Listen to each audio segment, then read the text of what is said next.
let me go ahead and get started. So welcome to our final session of the political responsibility of the church. Obviously, this is a topic that's going to go on living here in the current circumstances we're in. So just want to alert everyone, as we've been doing each session, that the entire session is being recorded, just so you know that, and doesn't mean you need to hold back or anything, just, but they are being recorded and made available to, whoever clicks on them on our homepage. So wanted you to know that. The outline are available there on the homepage. Also, I noticed the outlines also in the email for worship this morning and worship and education. There's a spot to click there if you want to have a copy of the outline. And even if you don't get one during the class itself, the outline itself provides easy ways to get to access one of the documents I'll be talking about today. So I do want to get started, and I'll do some presentation, but I'm hoping to leave, at least 20 minutes, 25 minutes even, for conversation in this class, since this is the last one. And I have some questions to respond to, but it could be whatever you want to bring up too, that's appropriate to the theme that we're working on. And obviously we're right in the thick of it. The political responsibility of the church is voting, and being part of an election is one part of it, but that's certainly a focus part of it right now in our nation. The priming the pump question, I think it's helpful for us to think, what is the most pressing issue? Or maybe there's issues, but what's really on your mind for you in this election? And it could be an issue like climate change or whatever it might be, or it may just be an issue about the whole process and what you're feeling. But I think it is helpful for us to ponder what is really pressing upon us during this election. So the theme is election 2020. What is at stake? That's what we're focusing on here. And I'm going to start with what I'm calling the 10 commandments of elections. And so this, in a sense, is, I wanted some way to come at this in a relatively concise way. And you'll see me putting together, if you've been part of all the sessions, I'll be putting together some of the ideas and thoughts we've been talking about in the previous sessions. So I'll just go through these one at a time. So commandment number 1, and these are not necessarily in the order of importance. There is some order, but it's just the order I thought of them. But I think you'll see at least the last couple of commandments that I do made sense to have those at the end as we move forward with the election. So number 1, be sure to vote. Never underestimating the importance of your vote. I actually heard, I think it was Governor Brown who said one of her first elections, if not the first election that she was involved in, not as governor, but in another office, that she won by 7 votes. And sometimes in elections too, it's not just about winning, it's about how many votes you win by. And so so for example, if you think, in Oregon, this candidate's going to win easily, so my vote doesn't really count. The amount you win by can impact how things go forward from there. And that could be very true in this presidential election. Number 2, do your homework in preparing to vote. I think I've mentioned it before. One of the reasons I appreciate mail-in balloting is, we've got our voters' guides, at least ours have all come now. We have our voters' guides. We're just waiting for the ballots to arrive. And you can actually, go through the ballots. There's some elections that there's only one candidate or one way to vote. So those are relatively easy unless you've heard something about the one person that's on the ballot that would veto voting for them in your mind. But we have a chance to actually prepare. And so if we're stuck on something, we can go through those voters' guides. We can do other homework. Just paying attention is a big part of that.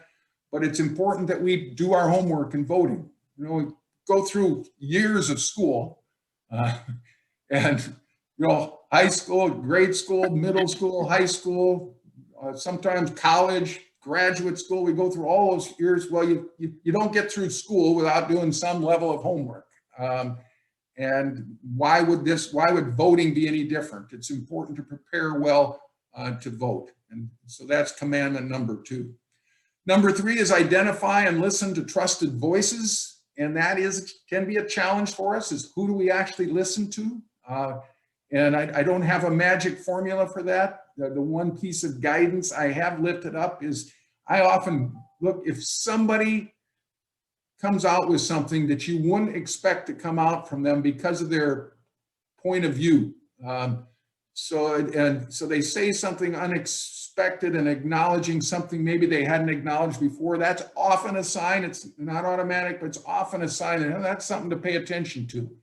And then it's a matter of it's trusted voices. It could be people on the news, that we actually list, public voices we're listening to. It may be people personally that just you really appreciate talking with them and really have confidence in them. And so again, this is part of our homework, is to identify and figure out who we're going to listen to. That is part of the homework, and that applies to elections, but that's just part of exercising our ongoing political responsibilities as responsible citizens, is to who are those trusted voices that we can count on to tell us the truth. There are some, I'll just a couple for me. I'm just saying mine. If you're interested, I listen to Van Jones, especially. He seems to have a way of talking about racial issues in a way that's helpful. He's African American himself. I've always thought he might run for office, but he doesn't appear to want to do that. And then another person I listen to from the conservative side of things is David Brooks. And David Brooks also is interested in faith issues. And so every once in a while, you'll see an editorial where he's tying together faith and what's going on in terms of the public life, society, and so on in our country.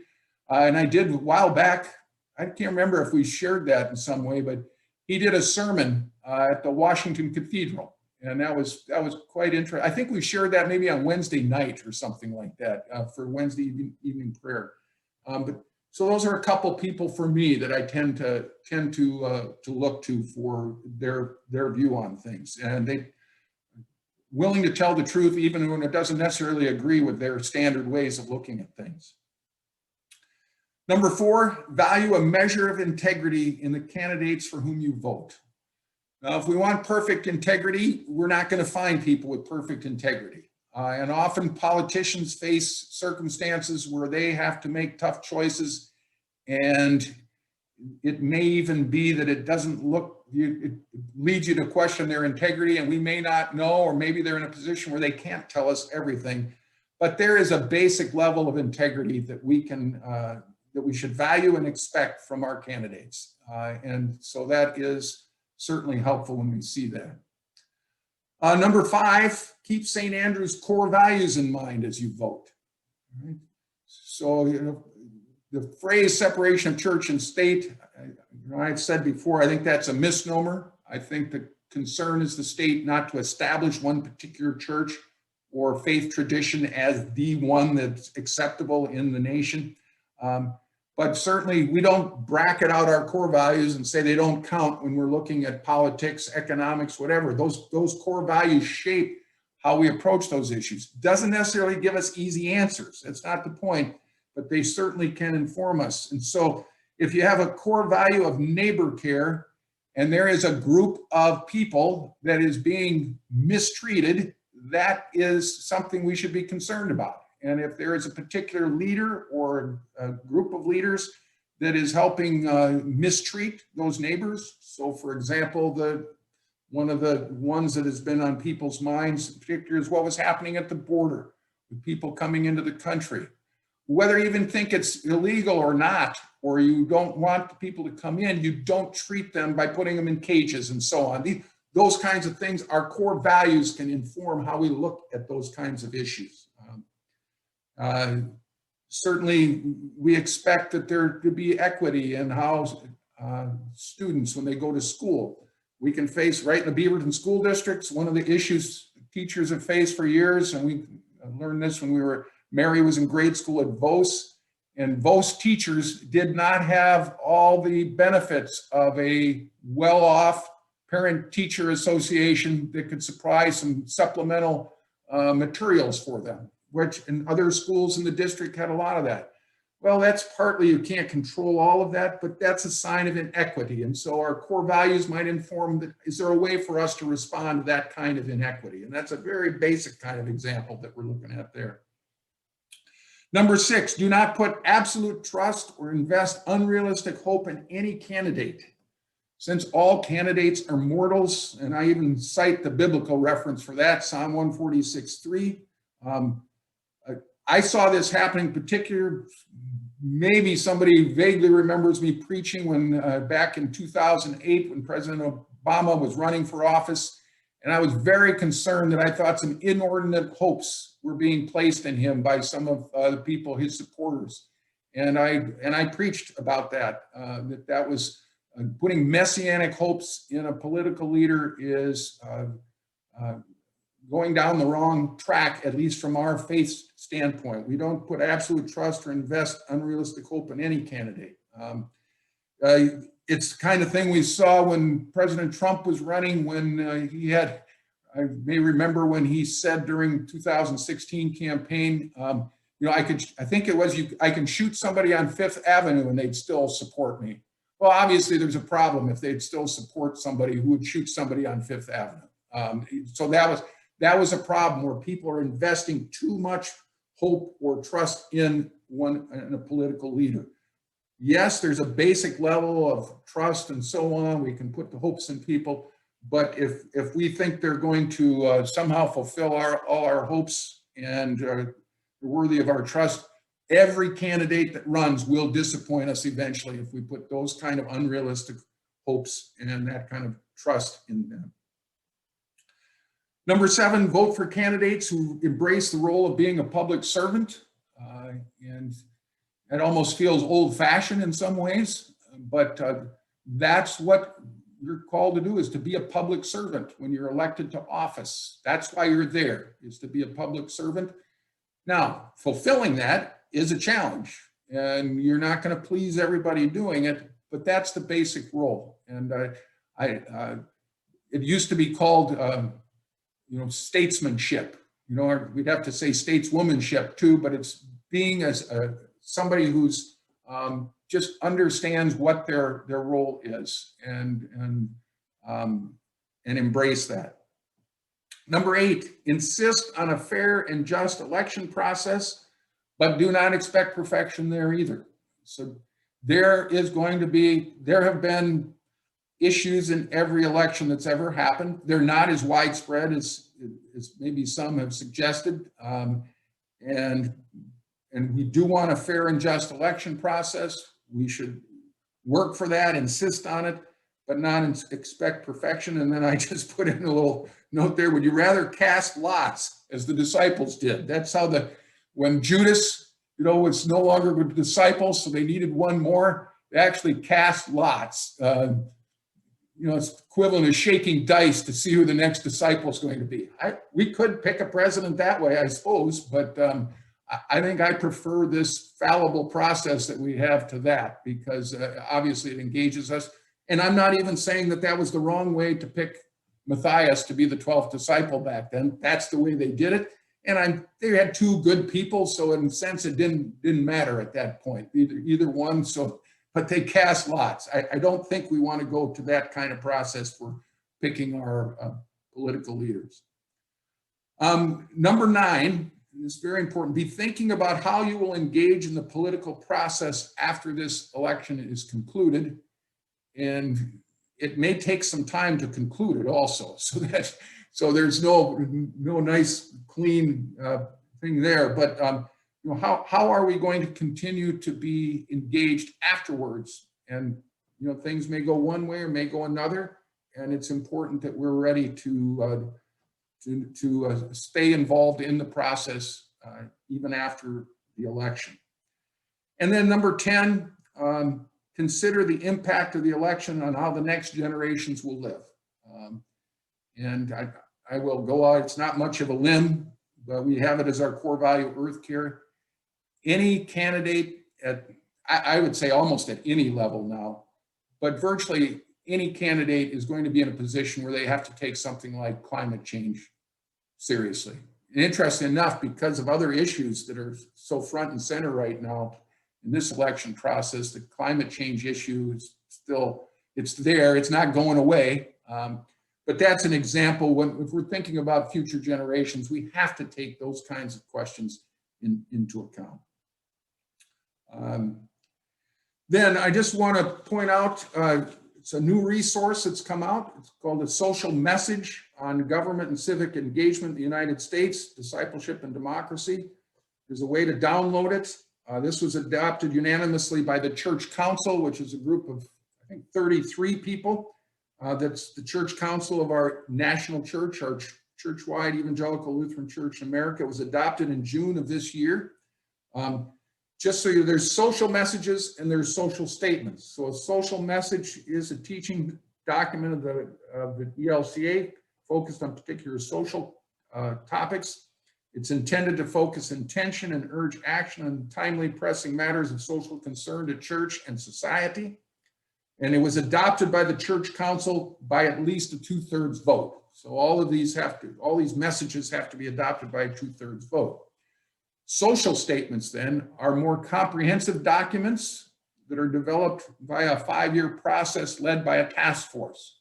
So sometimes messages come out because something needs to come out in a more timely way, but in terms of the teaching documents of the whole church, those are social statements, and they have to be adopted at a church-wide assembly by at least a 2/3 vote. So we've had a number of those over the years. Those can all be found if you're interested. We've referred to them along the way at different times. All those can be found on the ELCA website, and there's social messages and the social statements. For example, one of the early statements in the church was on capital punishment back in the early 90s. That's in the ELCA. It actually passed by over 85%, basically as a statement against capital punishment.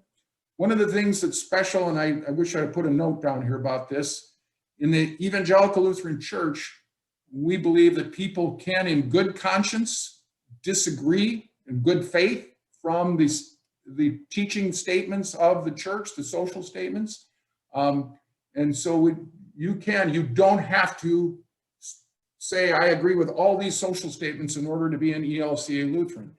As a pastor, I can even disagree with something in a social statement. It is my responsibility, though, to know what those social statements are, and to be able to teach what those are and to refer to them. Say, this is what the church has adopted as a social statement, and then I can go on to explain why I might have a difference on it in some way. I know we do have a number of people in the ELCA, for example, that would support capital punishment in certain circumstances. And they have not been kicked out of the ELCA for that. But it would be important if I talk with somebody like that who says, I support capital punishment, and say, I want to know what their reasoning is. And I'll say, here's what the church teaches and why. And then go from there. There's a whole series of basic points there. I'm not going to explain all these now, but these are the key points in this social message that came out, and I thought it might be helpful. So you can see this by going on to the social message and looking at it, but these are points they highlighted in there, and you'll notice that some of them are very much things that we have been talking about. Just the first one, government's a gift from God. So we have a positive view of government, and it's intended for the safety and flourishing of human life. And the sense is that government, does things which for us that no one church or no one individual or no one group can do on their own. And so government serves a very important purpose. You'll see the two ways of working, the idea that God works through the gospel and then also works through government and our human roles, structures, and institutions. They work together. It's the same field of action, but different ways of working. And both are part of what ends up shaping and forming our life as individuals and as members of the community, society, nation, so on. And I'll just jump down to I and J. I, responsibility is, we have a responsibility to raise our voices and votes against the misuse of government. So when government's going the wrong direction, we need to say something, raise our voices, and also vote against that if we see it. And then this document strongly affirms voting, guided by faith-based values, as an exercise in citizenship. And so in the end, we may disagree about the best ways to achieve the public good, but as evangelical Lutherans, we do not disagree about our shared responsibility to seek it. That's simply part of who we are. Already mentioned this resource, The Living Lutheran, is available. And again, we have copies available at the church. So if you want to come in and get one, they're just sitting right there at the front where you sign in. Just be sure to call Carol ahead of time if you're going to come in and get one. But there's a particular article in here that Michael Cooper White writes on discipleship in a democracy, and I recommend that for you. So looks like we do have 20 to 25 minutes here for discussion. Some questions for election in 2020. What is at stake? What's your greatest hope in this election? What's your greatest fear in this election? What's the most pressing issue before us? Or any other comments that you want to make, either about the 10 Commandments, anything else related to the political responsibility of the church. This is a time, this is basically part of our homework here. To talk with one another and get ready to vote. And I think the ballots are going to probably arrive this week. So this is timely to be engaged in conversation on these matters. Raise your hand, and if for some reason I'm not seeing you, then just unmute and chime in, and we'll make sure you get in.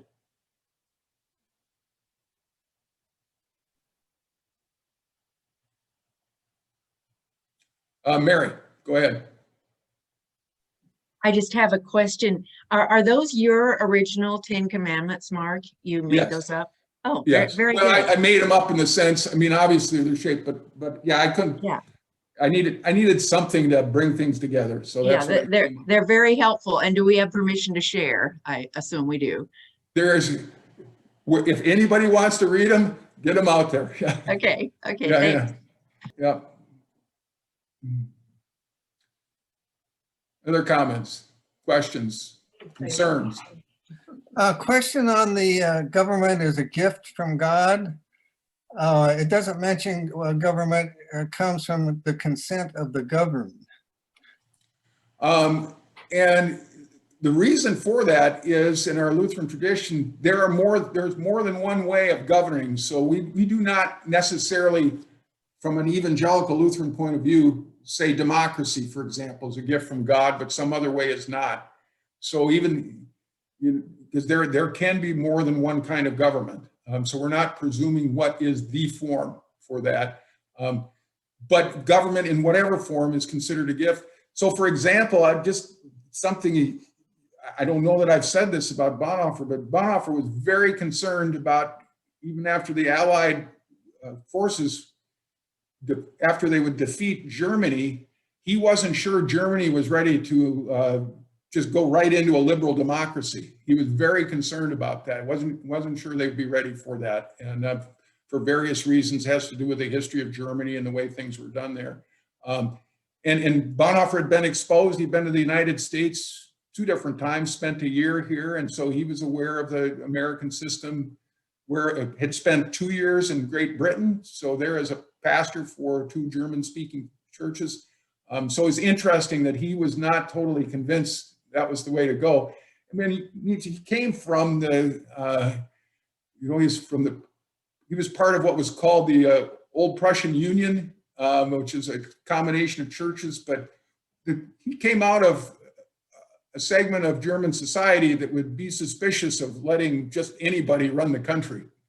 So the trust level in democracy would not have been as high there as that we have tended, I think many have tended to have in this country.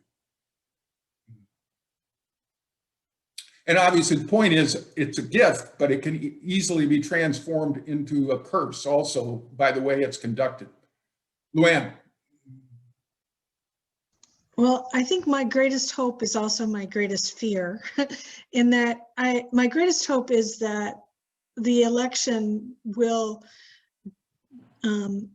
come to a conclusion in which we can decrease some of the divisiveness that occurs in this country. And you know, what we have is a situation in which we can't even have a conversation with someone who might think differently than we do. And that's tragic because we would both learn from each other, but people aren't willing to do that. And so that's my greatest fear, that it won't change any of that. And Yeah. that's also my greatest hope, that it would change something. No, that's well said, Luann. Pat Christensen can't be with us because she's teaching confirmation today. And I don't think she would mind me sharing this because she was proposing a table talk. And she said she wasn't sure, but she was just trying to give an idea. And she's dealing with a family member, close family member, you know, that's I think it's sister or somebody like that, who's just very much comes at different views on politics than she has. And she just said, how do we get conversation going with somebody that's so different on political things? And I do think when I thought about what she said, I actually think that could be, if it's not the whole topic, certainly could be part of the table talk following the election, where we might talk about, depends again what happens, you know, so we have to respond. You know, life could look very different depending on how this election goes, and so what our specific priorities need to be will depend in large part on how things unfold. It'll depend on how the transition goes. If there is a transition of power, you know, that could be quite messy potentially with the way, even if it happens, it could be messy. But I would think the first table talk after the election will be on December 1st. And in 2016, the table talk we had after that election was just to reflect on the election. And so I think we'll do something similar in this case, but I think talking about very specific ways to cultivate that conversation, and that could be necessary no matter what happens, is what I think you're saying, Luann. And I would agree with that, and it's not easy. I'll tell one quick story. So I have a brother-in-law who's been a Trump supporter, doesn't swallow everything he's got. He thinks he's kind of a blowhard, is what he said. That was his term, not my term. But he you know, he likes the fact that he was a businessman and what he stands for. And one of the things that was hard for him was he just has had a feeling, and this was about Hillary Clinton and some of the people that he connected with her, is he said, I have the feeling she's looking down her nose at me. Now, whether that's accurate or not, that's what he was feeling. And so it's very important. If I was going to have any conversation with him, and it helped, he was a good football fan. So we were watching football, and then during the commercials, we would talk a little politics. But I had to be aware of that, because if I wasn't aware of that, where he was coming from and how he felt, I was not going to make any headway, even getting some understanding. And I haven't talked to him for a while here, and it would be really interesting to know where he's at right now with some of the stuff that's been happening, because he's a real strong family guy. So for example, he's been one of the nicest uncles to our 3 adopted kids from Africa. So if you stereotype him as a racist or anything, you're not going to understand him. That's not how he is, but he's big on family.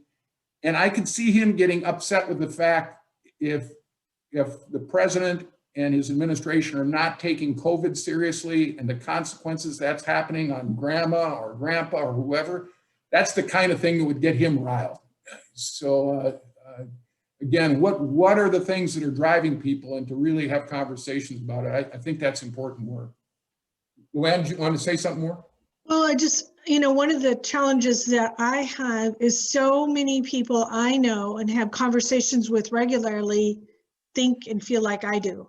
And so it's really difficult for me to even closely understand where people are coming from. And, I walk through my neighborhood and, 90% of what I see are Biden Harris signs. I don't, I see one, I think on my daily 3-mile walks, I've seen one Trump sign, one. Yeah. And so that means that having a conversation with somebody who thinks differently is almost impossible. Yeah, no, we're going to have, and frankly, that should be one of the things, as a leader, I need to help figure out how to do that. Interesting enough, we've talked about doing that, and we've had a little bit of experience on racial justice issues. We had that exchange between Dr. Haynes and his church, the CME church, and we went over there, and about 10, 12 people went with me when I preached for their worship, and we had a great conversation afterwards. And the main part of it, Dr. Haynes has worked in this area for decades. He's been a long career, but he said, you got to listen to the people, tell their stories. And then they came over and we did something similar at St. Andrew, and a number of people took part in that. So on racial issues, it's really important to listen to people. What are they actually experiencing from their point of view? I don't want to give false hopes here, but we're probably going to need something like that here too, where we have such distinct differences on political issues, and how do we cultivate that kind of conversation? It is a challenge, just for the reasons you mentioned, just because who you're normally around. It's trickier in the church now than it used to be. We used to have a much broader political mix in our evangelical Lutheran churches, and then the church forerunners of the ELCA that I grew up in. There was more of a mix.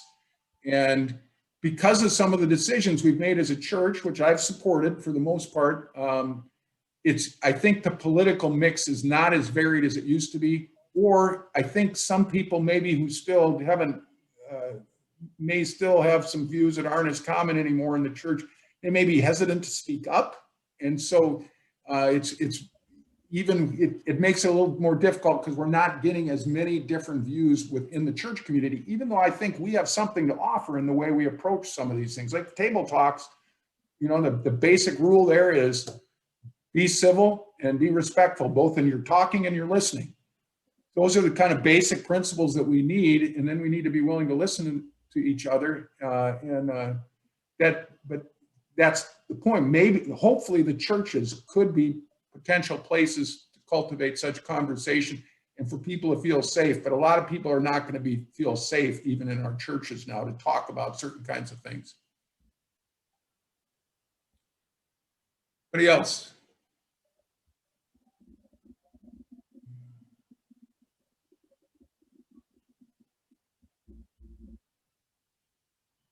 Peggy, go ahead. And then I'll go to, it's Caroline, it's Rick. Rick. Okay, yeah, Rick. So I'm going to go with Peggy and then Rick. All right. I think one of the things that has to heal or would certainly be enhanced by discussion is this inaccurate view of people. I mean, I listen to people, a couple that I'm in contact with, and they're just swearing that the Democrats have gone so far left and all this stuff. It's not true. I mean, it's not, maybe it's partly true, but because there's a lot of people that they're talking about, but the same with the Republicans seem to have the idea that it's all or nothing. It's my way or the highway, and we really need dialogue, and we need truth in the dialogue. And I realize truth is subjective, but anyway, so that would, I think when it's over, one of the things that would maybe bring us back together would be to try to get real people talking to each other.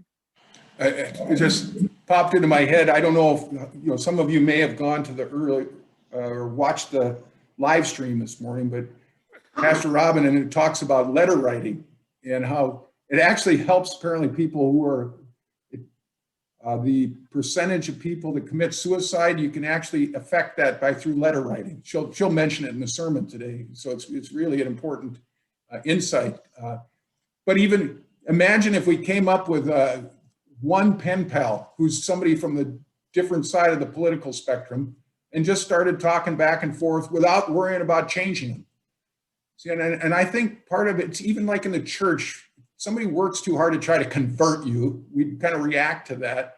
And sometimes I think what we need to focus on is saying, here's what I'm doing, here's why I'm doing, and let it be. You know, and in a sense, let the Spirit work on people then. We don't have to make sure we convince them to think the way we do. Say, here's what I'm thinking and here's why I'm thinking. Why are you doing what you're doing? Why are you thinking that way? And then let it be. And in a conversation, that's a respectful way to engage in a conversation with somebody. If you start out with an agenda, I guarantee most people on every side of the political spectrum really do not like to be manipulated or feel there's an agenda that people have. We resist that, or at least many of us resist that kind of thinking. Peggy, follow up? Yeah. And then Rick.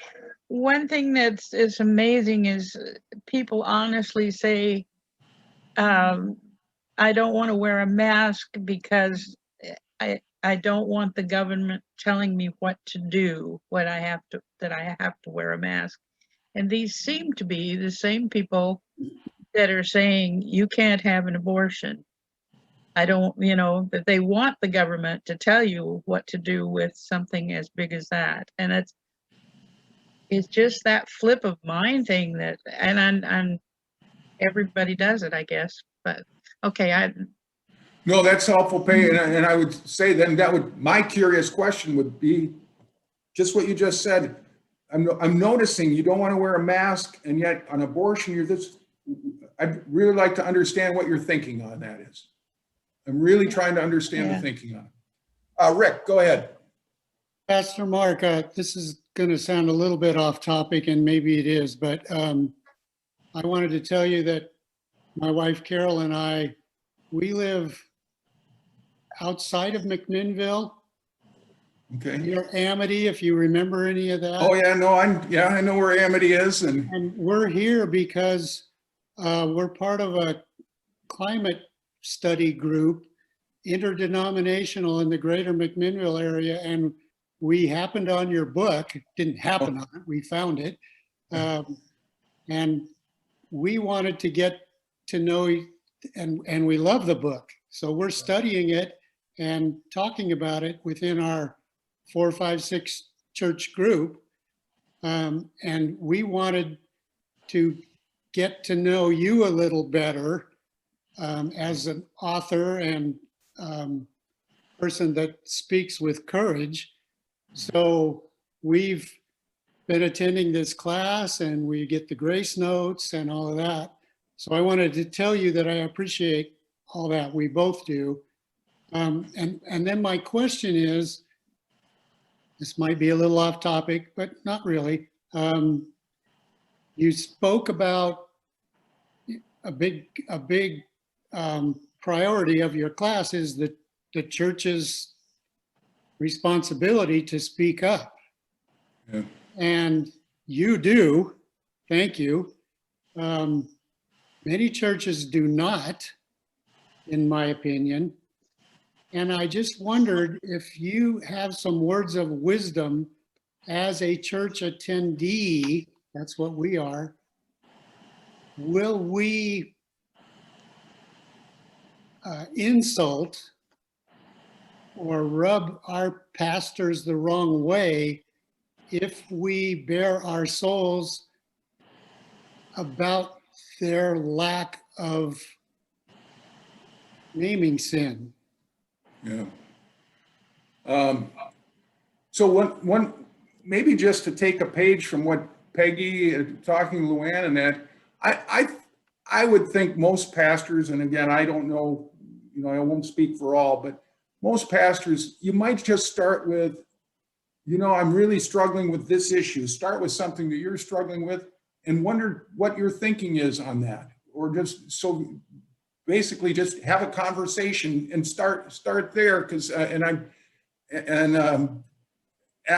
don't mean you're hiding. It's just, but I'm really interested, in what your perspective is on this, because I'm struggling with this. And most of us went to seminary, and I'm a teacher, so I love engaging conversation like this, and I've had and I'm comfortable doing that and look forward to it. But even, most pastors, they got something out of seminary, and it'd be nice to talk to somebody about some issues like that, rather than a lot of the other stuff you can just kind of get caught up in, and, the administrative stuff that's part of the church and it needs to be done. So I would think most pastors would welcome that. And then if a pastor doesn't welcome that, then that's probably not where, that may not go anywhere then, I guess is what I'm going to say. But cultivating conversations, whether it's with a pastor or with other people, doing what you guys did. Okay, here's an opportunity coming on. And I think, as I understand, is it Gary Langenfelter? I don't know if you know him, but I think he's part of this group. I think I'm going to have an hour with you guys somewhere later in the month to talk about the book. But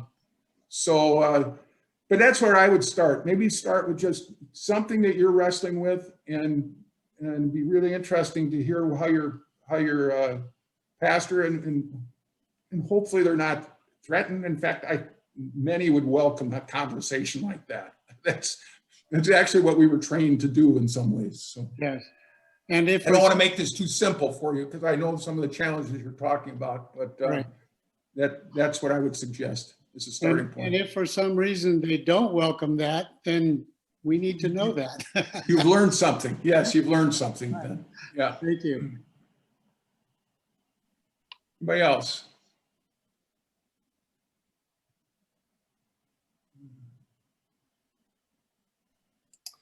It seems to me that the most immediate issue right now is getting the coronavirus under control, and we're not doing very well at this, either in the United States nor globally. No. Yeah, and this is where you got to know who you are, and for better or for worse, people pay attention to what the United States is doing. I think it's almost, there are people around the world that can't believe how inept we've been in dealing with the coronavirus in this country. We're not the only country that's had trouble with it. Brazil's another one that's been incredibly inept with it. But they look to us for leadership. And so for me, it's a concern when I mentioned that, who are you going to trust? When it comes to issues like this, a pandemic, the organization with the long tradition, CDC. I mean, we should be listening to the CDC and others. It's in one way, it just seems obvious, and we're not. And that's being stated. And that if that's important to you, I think you'll probably figure out how you want to vote. But we also need to recognize, it's really important, no matter who's in office going forward, it's not just going to solve all this, because the problem is it's become such a problem that it's difficult to get it under control. We missed some opportunities to get it under control, but finally it's not going to be just up to our leaders, but then we don't want the leaders to get in the way, but it's finally doing these basic things. What was it that University of Washington guy said the last time I heard him? Christopher Murray is his name. Just by wearing, if over 90% or 95% of people would wear masks at the times you're supposed to, that we've been told, that would save at least 86,000 lives over the next 3 months. I mean, this is just, and this is where we're running into, Peggy brought it up, we're running into a little bit where that's why you don't want a mask connected with political persuasion. We want to, what are these basic things we do to stay healthy? It's like, if you want to be healthy, you eat these kinds of foods or whatever. But it's become almost a symbol of asserting which side of the fence you're on politically. And that's certainly a problem. And we need leadership that figures that out. And it's a problem. But we cannot give up.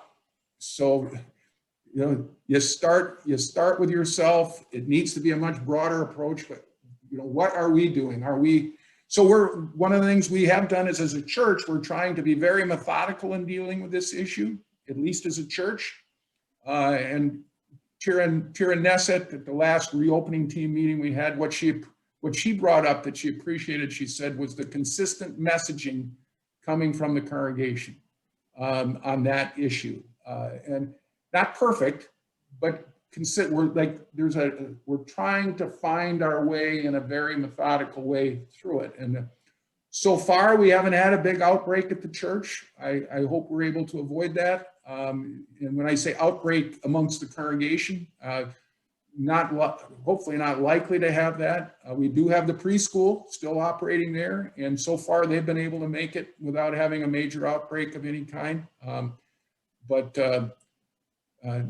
So we need to work on the individual level and then continue to just say we want consistent, solid leadership based on the science from our local, state, and national leaders. And then we just got to not give up, not grow weary in our, doing what we need to do, which is from Galatians 6, is stay there. And I'm not saying that's easy, but. And then a follow-up to that is these right-wing militias. We just had an evidence now where they were going to kidnap the governor of Michigan and put her on trial. And it's because of the effort she was making to stop the spread of the virus. Yeah, no, and there are right-wing militia groups. One thing I think, and I think that's important to recognize, this is a real thing that's going on. At the same time, again, their solid leadership can deal with that kind of thing. It's not going to prevent it all, but solid leadership will help deal with that. And so that still is, yes, there are a lot of militias that have formed, and they've kind of gotten some implicit encouragement, I think, from some of the things they're hearing now, but they are not, it's not the whole Republican Party. Most people don't want violence and things up for grabs like it would happen with these militias. So you have to be vigilant. We need the FBI and all these groups doing their work to deal with them. But they are not the dominant group. Mary. We're going to make this the last, you got the last word, Mary. Okay, yeah, and this is to jump off of what Larry and you were just talking about. So one of my biggest fears is, Trump loses the election and then there's a violent whatever, going on. There was a very reassuring editorial in yesterday's New York Times by Ross Douthat, and it says there will be no Trump coup. And he makes a case, kind of like you just said. He's noisy and his group is noisy, but they're small. And our overall institutions, like 90% of the media, for example, 90% of the newspapers, maybe 95, are reporting more even stuff. It's this radical stuff is small, and he thinks there won't be a violent coup. Just one, I'll make the last addendum to that is, Mitch McConnell, who many of you may not be very supportive of, Mitch McConnell said there will be a transition of power. If Joe Biden is elected, there will be a transition of power. And you think of those senators, if things are just up for grabs and there's chaos, none of those senators are going to want that. They depend on there being basic order and things functioning relatively well. My concern, though, is when you lift up the message of law and order, whoever's lifting that up, that's not used then to suppress a peaceful protest and that kind of thing. So how do we allow people to lift up their voices without supporting them and engaging in violence? That's a real challenge for all of us. All right, well, thank you very much. Again, there'll be a table talk at the end of October. We'll be on the whole issue of white supremacy. We'll take a look at that, and the information is in the weekly news about that. And like I said, the table talk after the election will be reflecting on what's happened and where we're going from here. So those are some things to look forward to. And as I told Rick, Hammond. I do enjoy conversations, so don't hesitate to call me. We may have to arrange a time if I can't talk to you very long right at the moment, but, and don't engage in conversations with one another too. This is the homework we need to do. So thanks, blessings. We'll see you. Those of you who haven't been to church yet, we'll see you in Zoom worship. Take care.